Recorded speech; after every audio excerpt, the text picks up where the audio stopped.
Hey everyone, hope you're doing well today. Question for you. Is your marriage and home one of peace? Do you know how to create a peaceful marriage? You know what I'm talking about. One that isn't filled with strife or conflict, but a marriage that is enjoyable and filled with love and harmony.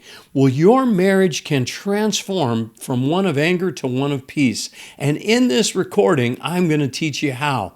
Welcome to the Turn It Up Marriage Tips and Tools Show. Hi, I'm Kelly, pastor, police chaplain, marriage coach, and author of the book, Turn It Up, How to Have the Lifelong Marriage That You Really Want. Well, this is another episode in the series, The Hidden Marriage Tips of Jesus. Jesus gave us lots of marriage tips and advice. Some of it was direct, some of it was indirect. And we're looking at the marriage tips in the Beatitudes. Those are the blessed are statements at the beginning of the Sermon on the Mount in Matthew chapter 5. Jesus said in Matthew 5:9, "Blessed are the peacemakers, for they will be called children of God." Now, he didn't say it was blessed to just let people walk all over you. In other words, you just got to go along with everything that people give you in order to have peace. No, you need to stand up and create and make peace, and you can do that in your marriage. And I want to give you 3 ways on how to do that. 3 ways to create peace in your marriage. The first is to calmly confront.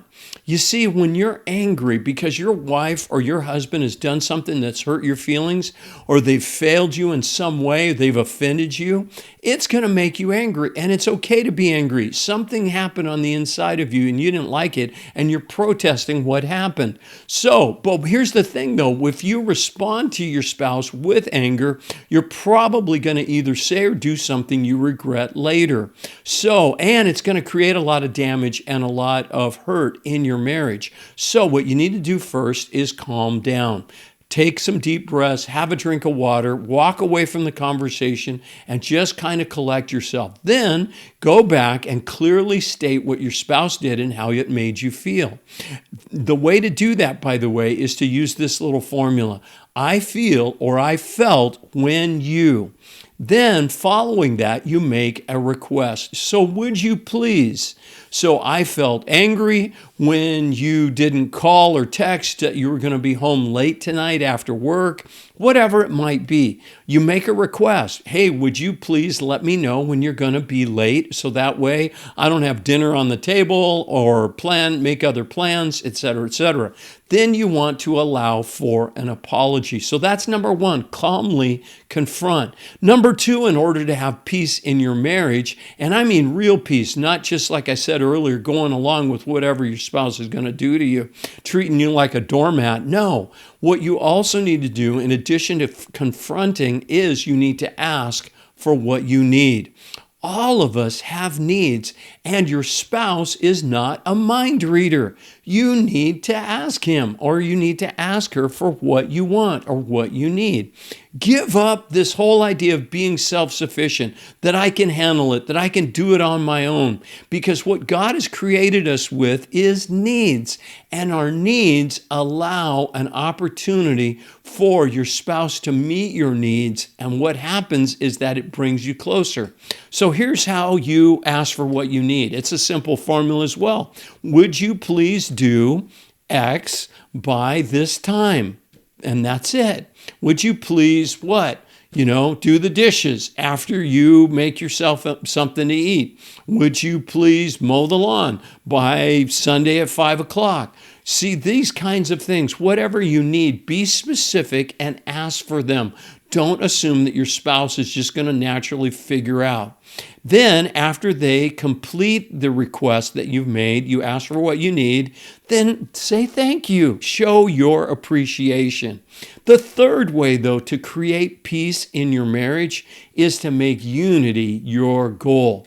5 times in the Bible, God repeats this verse. Jesus said it, the Apostle Paul said it, and it's in the Old Testament. But the first time it came out is in Genesis chapter 2. And God said this, Genesis 2:24, "For this reason a man would leave his father and mother and be united to his wife, and the two will become one flesh." So here's step number 3 to have peace in your marriage is make unity your goal.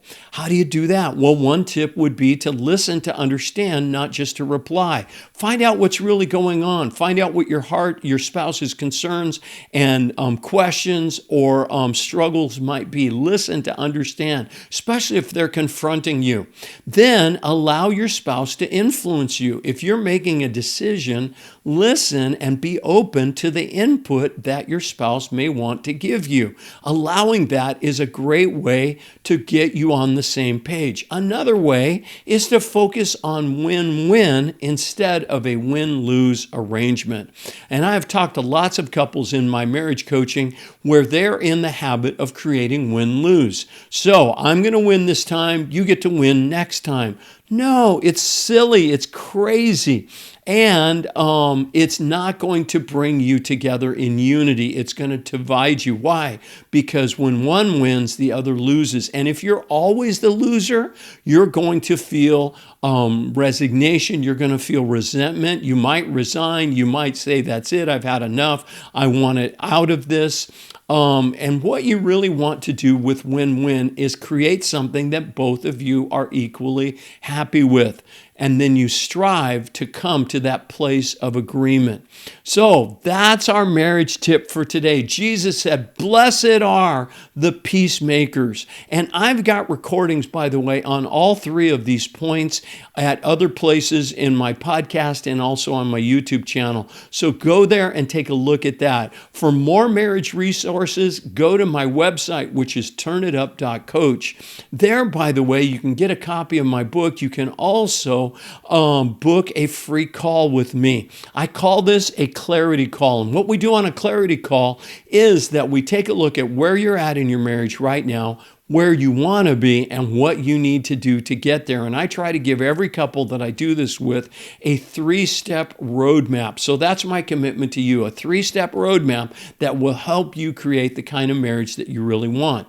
So go to my website, check that out. Of course, put this into practice. Let's be peacemakers. Let's follow the marriage tip and marriage advice that Jesus gave us in Matthew 5, verse 9. Blessed are the peacemakers.